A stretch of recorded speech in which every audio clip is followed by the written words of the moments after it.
boy Cool. I represent Cool University, and I'm here with someone special to say the least. This woman's journey through music has been admirable. I saw this woman speak on a panel. I watch a lot of panels, but I remember the knowledge that she possessed, and I'm so lucky to have her time and for her to be in our presence live at the Cool Table. This amazing music executive, Nicole Plantin. How are you? Welcome to the Cool Table.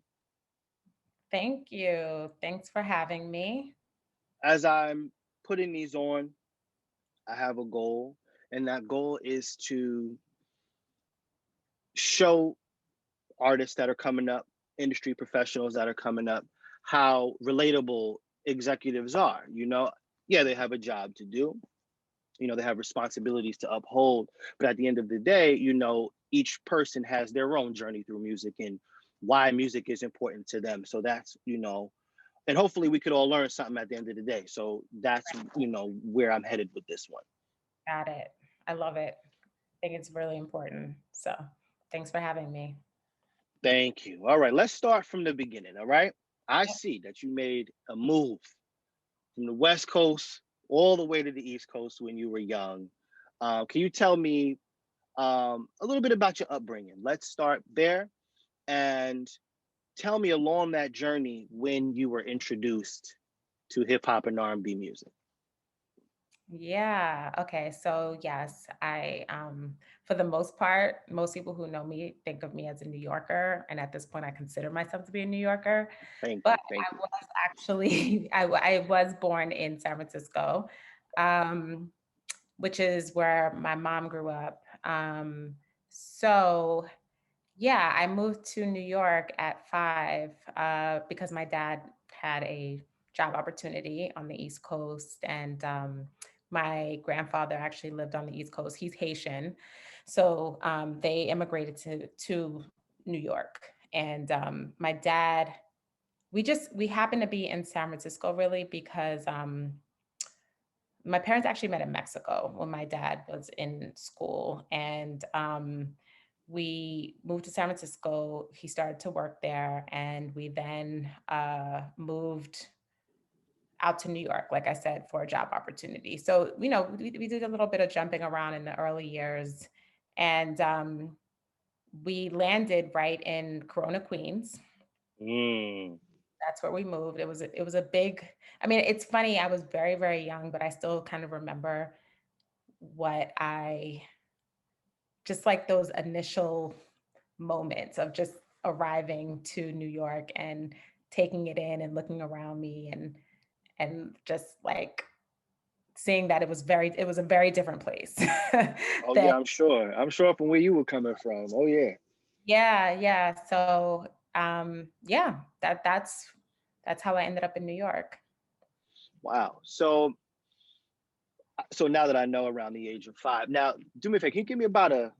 I don't know. I don't want to get your age involved in this, but can you tell me around whatever this might have been? Let's just say who was hot. Just tell me who was hot at the time, and we'll kind of know where That's a you good was one. at.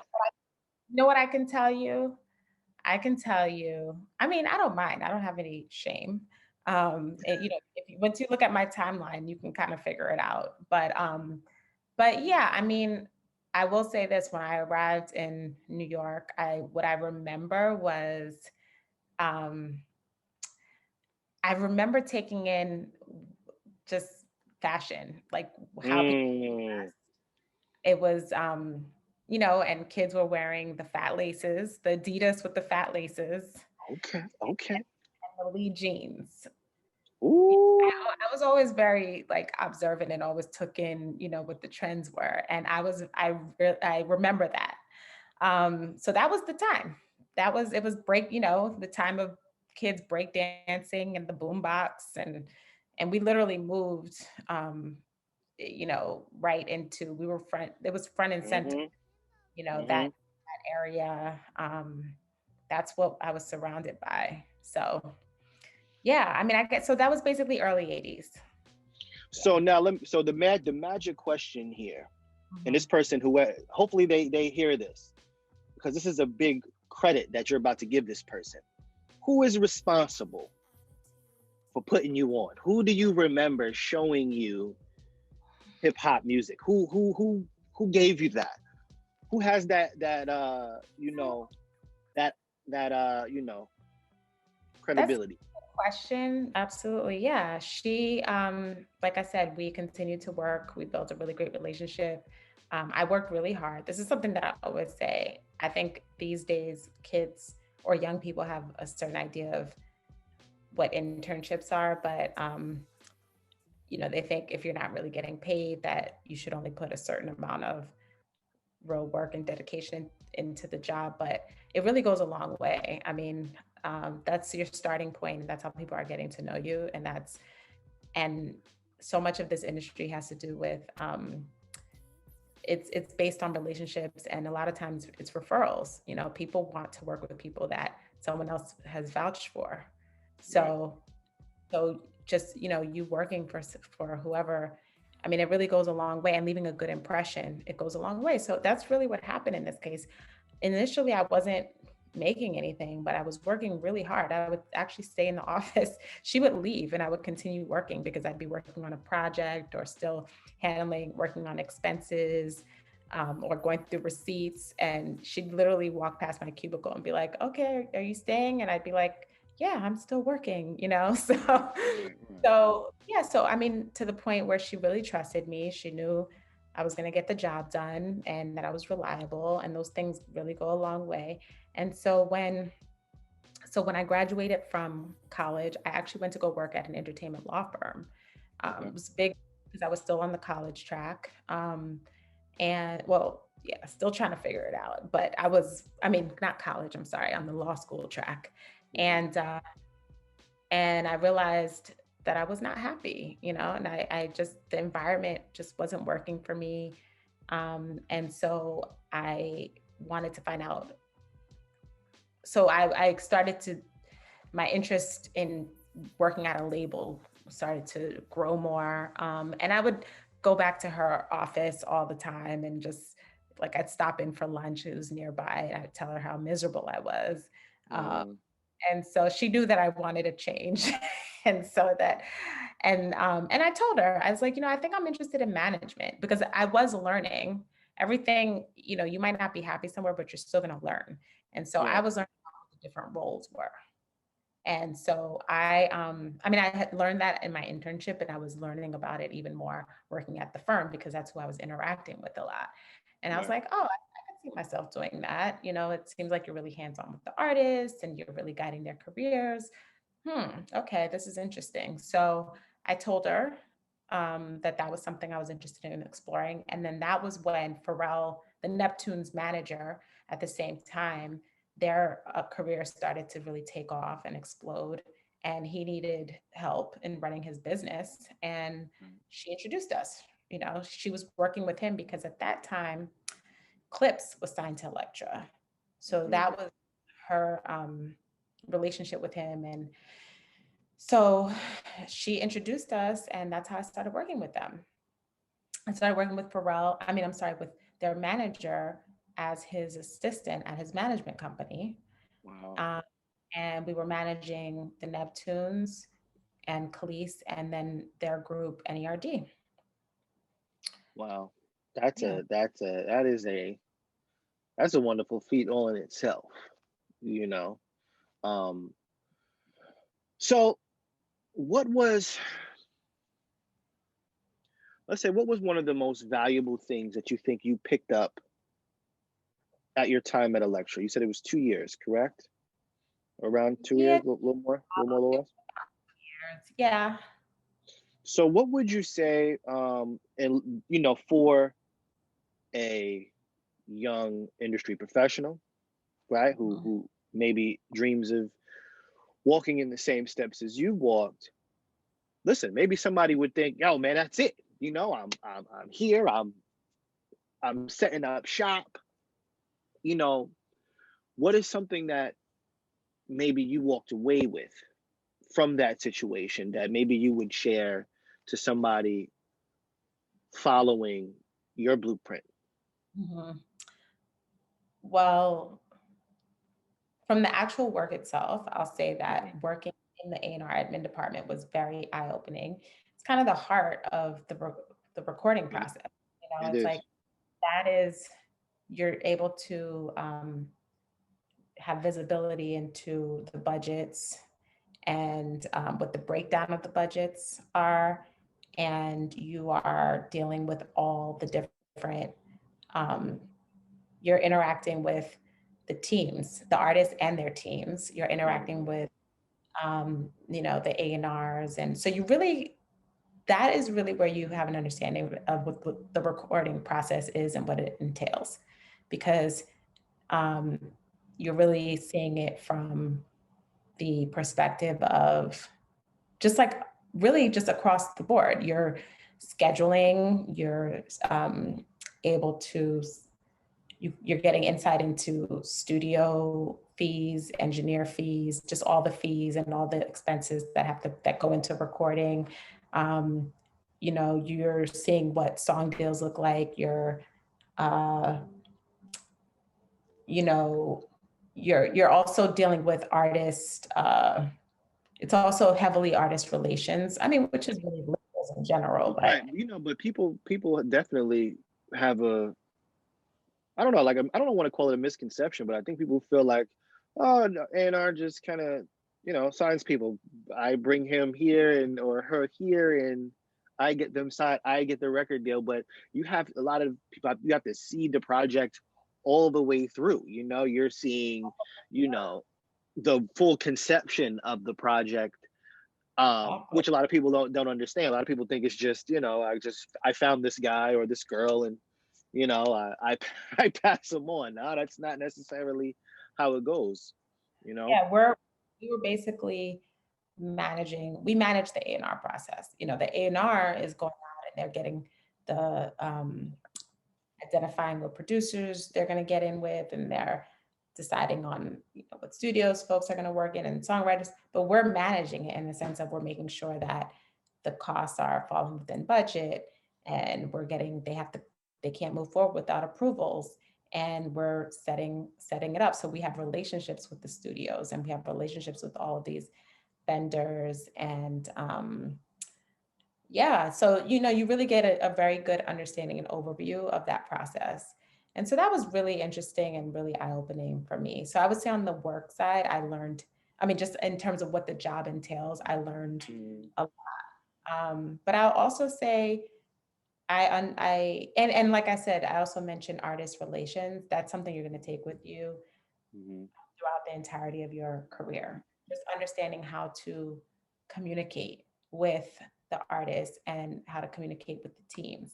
And, because the whole time, everyone, it's a matter, everyone is kind of hedging for or angling for what they want, or, Right. so managing expectations, a lot of managing expectations, and just really having a handle of that. So I learned the importance of just really being able to connect with artists, build relationships, build a trustworthy relationship, um, and yeah, just really being able to connect with them. And what's the last thing I was gonna say? And just the importance in general of, at the end of the day, you need to. It's your work is going to speak for you. Right. Like, and that's the only way that my mentor at the time, my boss, felt comfortable introducing me to this manager. Mind you, this manager is someone that's an important relationship for her. For sure. He For sure. super producers, so she needs to feel confident in referring me for this job and know that I'm not going to have make her look crazy.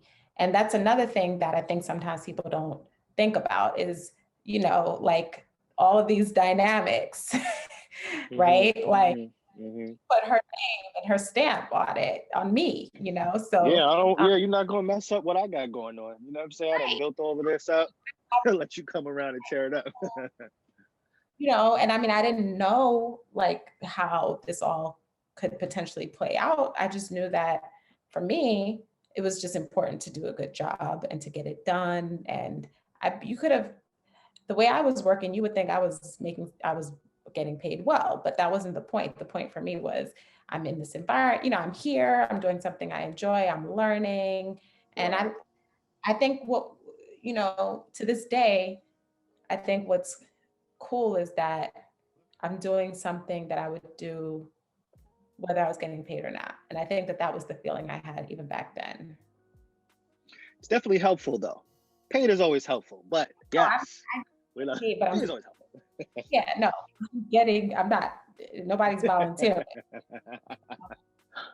But but yes, I'm a general love of the sport is very right. helpful. Yeah. I'm not looking at the clock all day, waiting for the day to Right. end.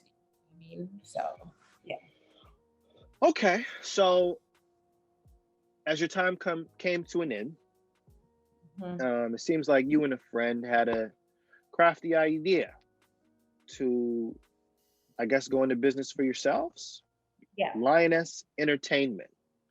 Yeah. Can you talk to me a little bit about that? Maybe how the idea was conceived and, what it was like now going from a machine, to working for yourself. Yeah. Well, I mean, to be honest, I was still working. I still had my full-time job, but in Okay. true New York fashion, you always have a side hustle. I mean, Mhm. I don't know, everyone, like, that's just what it was, And I think, but you also always felt this desire to be building something that was your own, you always felt like I work for these people and this is great, but you still always feel, I know for me, you still always feel limited in terms of what you're really doing in Yeah. your day to day. I mean, it's not necessarily something where you can, um, it's not really a situation. Yeah, you're still limited. You're there to do a certain role, and that's what it is. But you still have this desire to kind of spread your wings, and like do your own thing that has to do with your vision. And listen, you don't really always know what you're doing, but I always say that too. I always encourage people. I think entrepreneurship is so important because that's how you really learn. You learn to think outside of the box. You learn to think outside of certain parameters. When you work at a company, you're kind of siloed. Like, this is what I do. And there's some restrictions on that. Whereas when you have your own company, that's how you really get your juices are always going because you're trying to figure out how to advance your mission. So Mhm. it's And this was artist management and things of that nature too. entertainment was a management company. Okay. Um, So I was managing a producer and an artist, and I was Okay. managing a producer, Omen. Um, and at the time, he had done some work. Let's see, with like Redman and Ludacris. And right before I left New York, he had been working. He started working with Drake very early because he would go to Wow. Toronto. Um, regularly. So, he was in the mix. And I think maybe Meek Mill, he did something with, I mean, not Meek Mill, I'm sorry, Memphis Bleak. Sorry, Okay. Memphis. Okay. Um, so, and then I had a female rapper, Okay. which I laugh because it's just so difficult. And, here you have two women. I'm not gonna lie. I'm not gonna lie. And maybe you can kind of speak to this myth. It is a myth, Mhm. maybe a little more than a myth, that female artists in general are just uh, a lot more to deal with. And maybe you can, express if there's any truth behind that, I guess, with the artist that you were working with. Yeah, In I good mean, I faith, think though, in good faith. no matter what, there's just more to being a female artist, just from the just automatically, because not Right. only is what goes into typical artist development, but then there's the appearance, and how female artists present themselves. Presentation is such a huge factor, and so that is always just like a whole other component to managing a female artist. And yeah, I mean, I don't like to say difficult. It's just a different beast, you know. Okay, Um, I like that. Different bi We can leave that yeah, there. I think that's a great way to put it. every client has their needs, and that's how I just like to leave it there. I don't really like to say difficult because I do think a lot of times female artists get that idea that I don't know if stigma is the word, but that idea placed on them, and it's not. Mhm. I feel like a lot of times for certain people it's a cop out because they don't want to take the time to really get to know the artist and learn how to communicate well with the artist. And so I'm just not always quick to kind of agree with Okay. that, especially if the artist has their own opinions and ideas of how they want to do things. I do think there's a middle ground, and I think Mhm. for artists to be able to listen, um, and but there has to be a trusting relationship, and that's how the artist needs to trust themselves, but they need to also know that they need to listen as well. And there's a balance. But I think that if Right. you can't have a trusting relationship, the artist isn't going to be interested in what you have to say. So anyway, that's a whole other topic. Right. But yes, I had a female artist. For me, I wouldn't say her being a female artist was difficult for me because I connected with her. Having Mhm.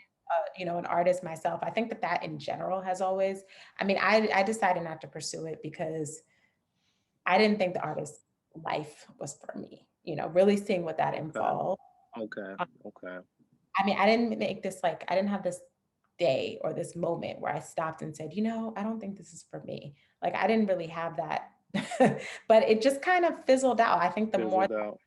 the business world and just or the business side of it and just the rest of the industry. I think that's really what it was. In the early years, you don't really know what the industry is and what all the roles are. But Right. become more exposed, you're like, okay, maybe artist isn't really what you know, being an artist is, and this is why I truly admire artists. I mean, you're betting on yourself and you are willing to give up a lot. There's so much sacrifice that goes into being an artist. And I don't know how many stories artists have of, sleeping in cars and sleeping on couches and not knowing how they were going to pay their bills. But I had to be real with myself. I wasn't that person, Right. Right. like I Right. Right. like to know how I'm going to pay my bills. You know what I mean? Like I'm not sleeping in a car. Facts. And Facts. I hire those. That's how I know you want it because you're willing to do that. But, I that's not really I just I admire it and I love to work with people who are that passionate. I love that. That's important to kind of know, I think, as far as, being on your career journey, kind of certain things, when you're able to understand that maybe, this is not for me, and not, I commend you for not just, saying F everything, but this particular lane just might not be, um, what I see as far as the long, the long run is Yeah, concerned. I feel like, the people who want to continue to do it, they do it, right? We know who they are because they've become successful over the years. I always talk about like J Lo, right? Like J Lo, her mom didn't approve of it, of her pursuing a career in entertainment, and she left her house and was sleeping in she started sleeping in the dance studio. I Right, mean, right. Once I she wasn't wanted that. She wants it. it, and I admire that. And I love working with those people because those are the best people to work with because you know that they're going to work really hard. And I'm there to, like I said, I think really where my passion was the creative aspect of kind of just coming up with just from a just I really love the idea of making records, like finding the right Right, right. figuring out, what the direction was and really understanding the artist and what their voice is and, what it is we want their voice in terms of like perspective and, just really doing kind of the deep dive into the artist and the development and really helping them with what it is they want to do, you know. So Okay. that's gravitated to, and that's why I started that company with my friend, who is now she's a head of marketing at a major label right now. That situation brings you, I heard you briefly say, you ended up leaving New York. Yeah. So fast forward, I left Star Trek. I felt like again, like I wanted to spread my wings. Mhm. I'd done kind of everything that I could do there, really, and I'd grown quite a bit, and it was an Right. amazing. I worked on great projects, Clips and Khalees and NERD and just everything that we worked on, Snoop, all of that. Wow. Um, and then I actually left. I left Star Trek and I went to take a marketing position at a JV with Rich Harrison, the producer Rich Okay. Harrison, Yep. who did crazy. And he was, he's known for the go-go sound from DC. And he did Beyonce's record Crazy in Love and he had a string of back-to-back hits at that time. So then fast forward, I that folded. That was 2008. Right. Economy was not in a good place. A lot of changes happening at labels, difficult time. And so the JV folded. And so, I was working for myself. Like I was actually doing, I didn't want to just take anything at the time. And so I was doing okay, um, working for myself, and um, this opportunity, I actually was approached by the VP of writer publisher relations at BMI, Mm-hmm. who I actually known. I met her when I was at Star Trek because when you're in that role, when you work at, it's important for you to have relationships with producers. And because I was on the Nelson's team, she and I developed a relationship. And we actually really developed a great rapport. And she really took a liking to me and was very supportive of me. And I ran into her just out and about. Matter of fact, I was at a Kanye party that I didn't Okay. hadn't even gone to, and just kind of ended up there. I think it was at Bulgari on Fifth Avenue, actually, and ran into her. And we're just talking. It's super loud. We're talking over the music. She's like, "What are you doing?" And she's like, "Would you move to LA?" And I'm like, "Maybe, yeah, I might." Because I had spent quite a bit of time in LA working with Rich. Anyway, Right, right. she I went through a pretty lengthy interview process. I mean, it wasn't immediate, it took time. And, but yeah, the role was offered to me. And I was actually really excited to leave New York at the time and start. So now, okay, so people don't know this is a massive publishing company, right? One of the three major guys in the playing field. Um, was there a difference in role? Well, obviously, there must have been a big difference in role, right? Going from working for a label and to the other guys. Yeah. Well, it's actually okay. So it's a PRO, which is a performance rights organization, and they actually represent songwriters and producers. So we collect, I mean, not we, I don't do that anymore, but I went right back into that mode. Um, but they collect performance royalties. And so, yeah, it was different, but again, and I have to say, I was still working to get closer to an A&R role. And by the way, it's not easy. It's not an easy role. There's very few at every label. It's the role everyone thinks they can do and everyone wants to do. Mhm. And this is something I didn't think about back then because I always thought if I just work really hard, my work would be I'd be recognized for my work. But I would say being a woman made it a little bit more difficult. I definitely had Okay. yeah, again, didn't. Why do you feel that way? Well, if you don't mind sharing, maybe to some of the younger ladies coming up, why do what were some of the things that, showed you that, or, painted that picture for you? Yeah, I mean, it's a male dominated industry in general. So just the environment alone are a lot of times you're the minority in a lot of the spaces that you're in. Right. And so people don't even expect to see you there to begin with. So you're dealing with just very simple microaggressions every single day, whether it's you're in the studio and people thinking that you're there, because you're hanging out or you're dating someone, they don't think that you are a part of that you're working, so just very in the very just when it comes to perception, just right away, there's an idea of who people expect to see in that particular role versus who they're looking at when they're dealing with you.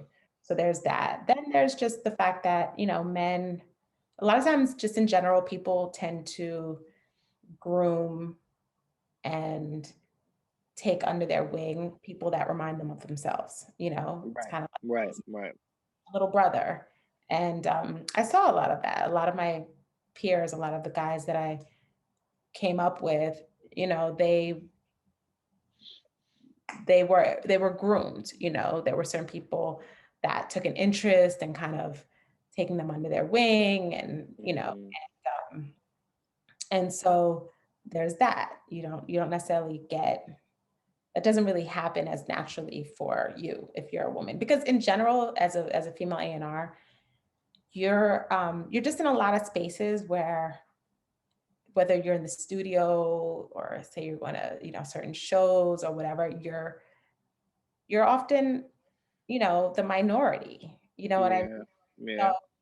So um it's just, What's interesting a little bit now, or more recently, as mhm, I'm reaching out and I'm trying to email, professionals like yourself or whatever, and I realize that, the woman of color is in a lot more places when it comes to the music industry nowadays. Like, a lot of brilliant women are in, really high and esteemed places as of, so that I think that, that's a great deal, that you like, guys, you'd really be, I don't even want to say surprised, because I feel like, you know, women of color are going to own this thing in a little bit. Like, I think we all need to, we all need to enjoy the time that we got, because they are taking this whole thing. This whole thing is about to be a wrap.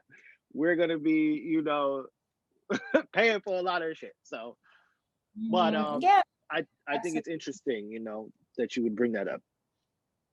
Yeah, I mean, I honestly didn't really consider that much until the last few years, when I think the Mhm. conversation in general about just has been more has come to the forefront.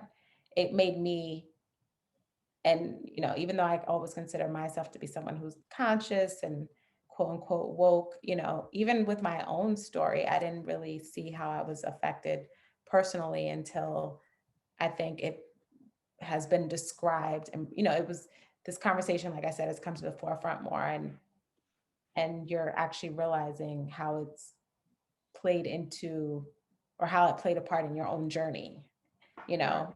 Right. So yeah, it's something that, and it's the reality. And so I think women before me didn't feel comfortable speaking up, or um yeah, they just, before my generation, the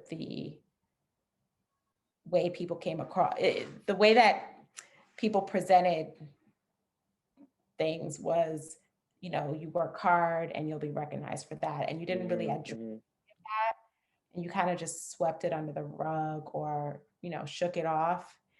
And so for my generation, we weren't necessarily aware of what environment or circumstances we were, you know, um, we were entering. And Right. so I think it's important to be honest and let young women know just, what it is, because you want to go in with your eyes wide open. And Sure do. it also brings on, and then there's also more accountability.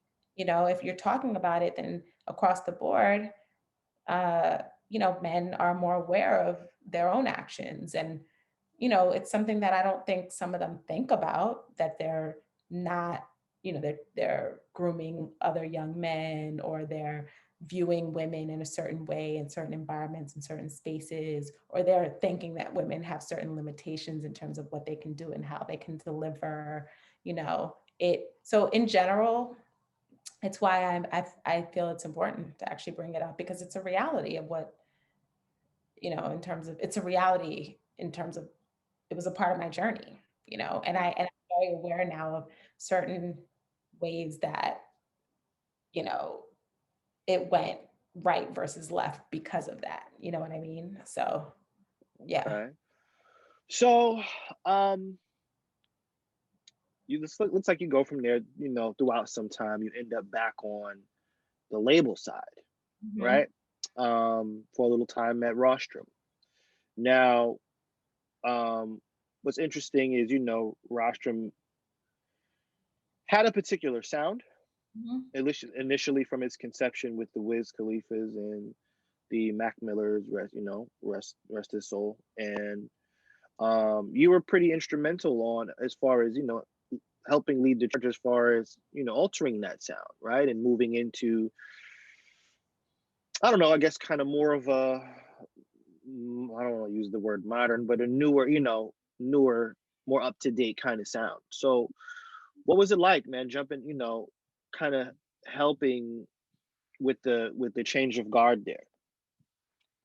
Yeah. Excuse me.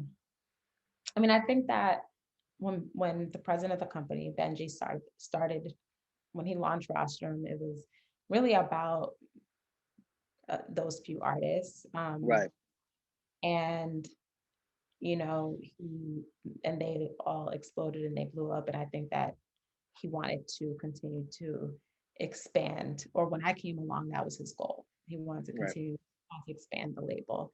And so for me, I felt that there was a certain identity there already, right, just actual artists that had been signed there. A lot of them were very much considered homegrown, um, and artists that, might not necessarily have a radio single, because that's not who Wiz was initially, right, right, right. and Mac really was never that person, but Hmm. that could build a really great fan base and have a really great touring, do very well touring as touring Hmm. acts. And Hmm. so, Hmm. and there was a real kind of space to do that, right? Like you might not necessarily be an artist who is going to, might not be a radio driven artist, but you can have a career in all these other spaces, in the digital space, marketing. You can build your brand, which is what those artists really were initially. So that was kind of what I sought out, were artists that I felt really had the potential to build a brand, that Right, representing, in particular, just had a very kind of defined uh, identity and voice. And and it didn't necessarily have to, they didn't necessarily have to complement each other musically, but I wanted to create an ecosystem of young artists that all reflect where music is right now, wherever they happen to be from, you know so yeah, that was my thinking, that to continue in that spirit of how Rasham started, but to bring that to current times, and find, find artists that kind of have that same energy and that same spirit, but from different places. His artists were from Pittsburgh, but you know, right, right. we had artists from DC, quite a few from DC actually, uh, and Baton Rouge, where I felt there was a really rich culture and really something to talk about. For Um, sure. yeah, so yeah, that was the thinking. Oh, and then we had someone from the UK. So that was the thinking. Times have changed though, even within Hmm. working there. I mean, Hmm. streaming really took off. So, which you can't get around, right? And Hmm. so I think that pocket when an artist would have, when you had like when Wiz and Mac and a lot of the artists who came from the blog era were really able to build um, real touring, really growing that touring space. Right.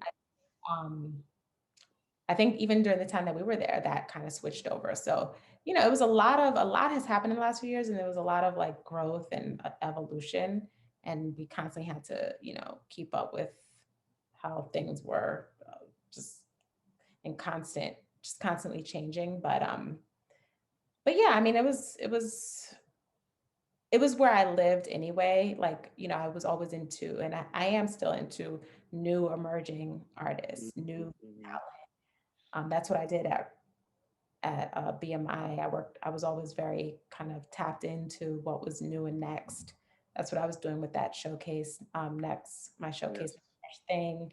Yeah. You had that period of time where you had all the blog rappers. It was kind of an opportunity to see them. Like let's see them in the flesh. Like let's do a show. Get them in Right. front of people. Um, and and which they really appreciated at that time to kind of get that recognition from a company like a BMI. Uh, so yeah, so it just felt very natural. I just really saw it as an opportunity to the artist that I already, the space that I already kind of was tapped into, to be able to bring them into a company like Rostrum that had shown that they were good at working with these types of artists. So that's that was what I Wow. was doing there. Well, before we squeeze out, Mhm. um, and we get to the fun stuff. I do have kind of two questions for you that Yeah. um I deem important for the young cast that will be listening to this particular episode.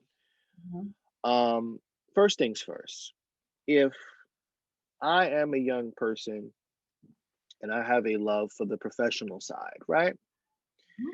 And I would like to follow in the footsteps of someone as yourself. Um, what's some kind of quick advice, or at least first steps that you would tell them to take? Um, because think about it. Music has told, as far as even how it's consumed, purchased. A lot has changed, right? In the time that you've been in the industry, on that side. What are Mhm. some tips I think that you would give a young person who wants to follow in your steps? Where do I start? Okay. Well, one thing I always say is if there's something that you're interested in doing, if there's something Mhm. you're interested in doing, just start doing it. You can't necessarily wait for people to give you the title and hire you. I mean, now you have a lot of people that go around and they call themselves A&Rs. I'm not saying that you should just claim this title, but don't be afraid to start doing the work of an A&R. Like I said, it Mhm. was a very difficult, it wasn't easy the to to eventually land the role of an A&R, but I started doing the work. That was a big part of why I was managing a producer, is because it gave me that opportunity to start Right. doing what I would do, which is spending time in the studio, seeing how records are made, um, uh, getting records done. So create situations where you're able to do the job that you're interested in doing, because a lot of times that's how people in the industry will, especially these days, that's how you there's a lot of times where opportunity comes along. Right. You go in and say, hey, I'm capable of this. People want to actually see that you've done it to a certain extent already.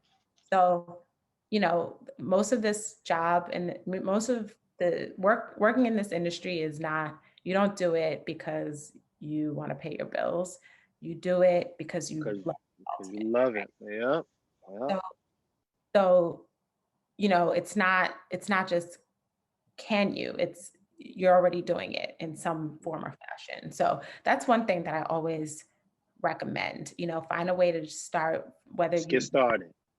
represent a producer, because that puts you in position, right at that Right. point you are. If you're representing a producer, you're connecting with artists, you're getting tracks out, you're finding out what sounds people are looking for. You're now in the process of helping to get records done. So so yeah, that's one thing I would encourage. Relationships are important. Relationships, relationships, relationships. So relationships are important. And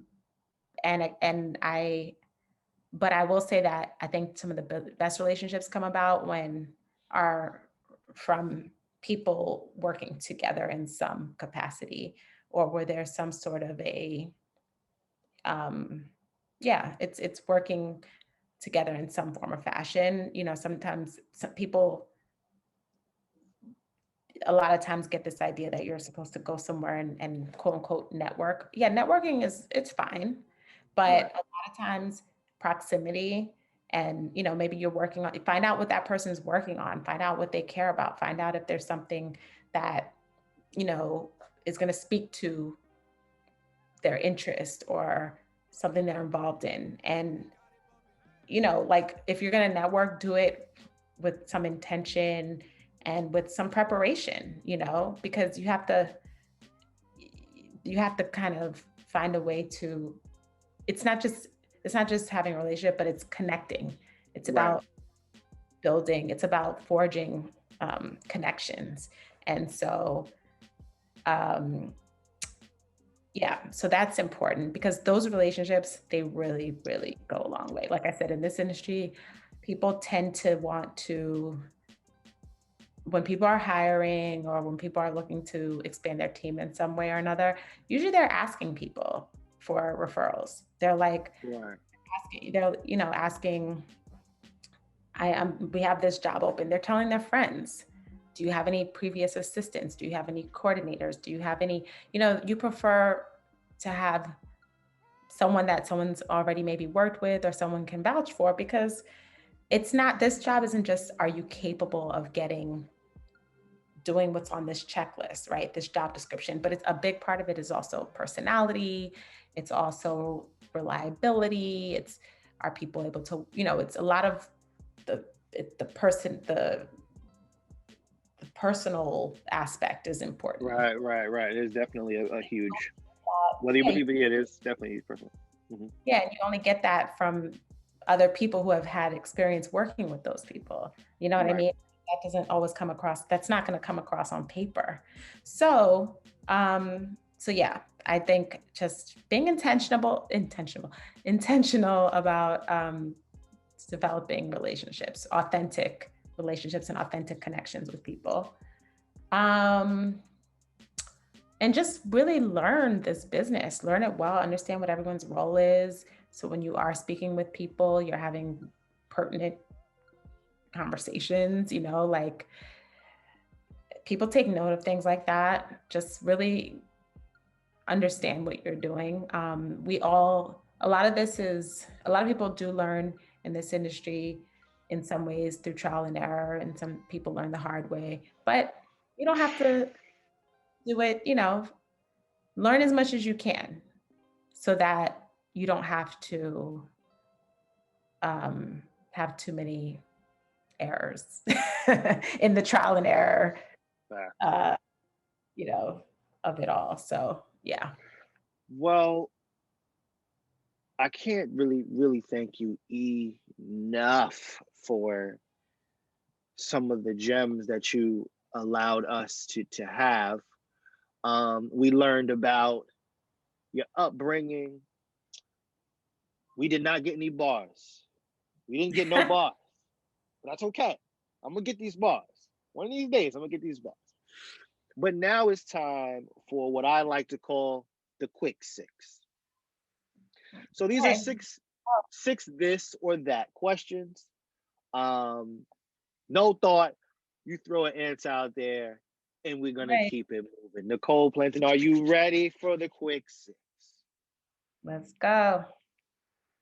Number one, breakfast for dinner or dinner for breakfast? Breakfast for dinner. Now, what are we talking? Are we doing? What we eating? What we eating? Breakfast for dinner? What we doing? Talking about like an omelet. Yeah, an omelet for dinner.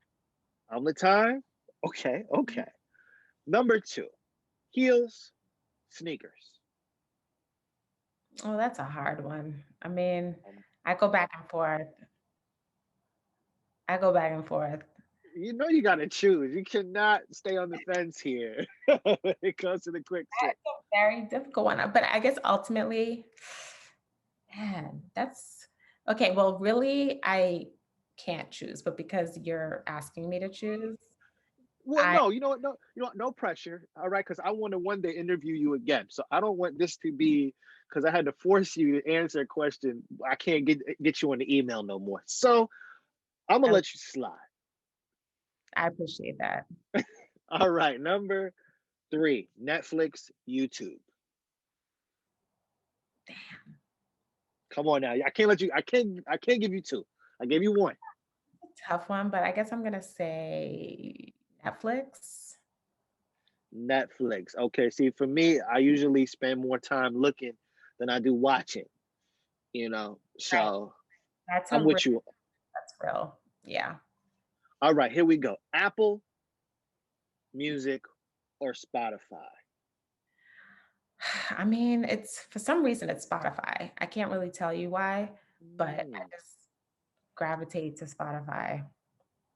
okay, okay. Here we go. We got a last one that's pretty tough, all right? But this is important for my music heads here. Let's say you're going on a long road trip, right? Would you rather do the driving, but you get to control the radio, or sit in the passenger seat and let the driver choose all the tunes?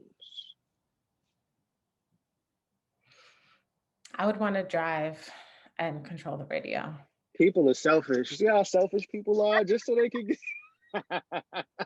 just so But I can get the radio. I'm driving.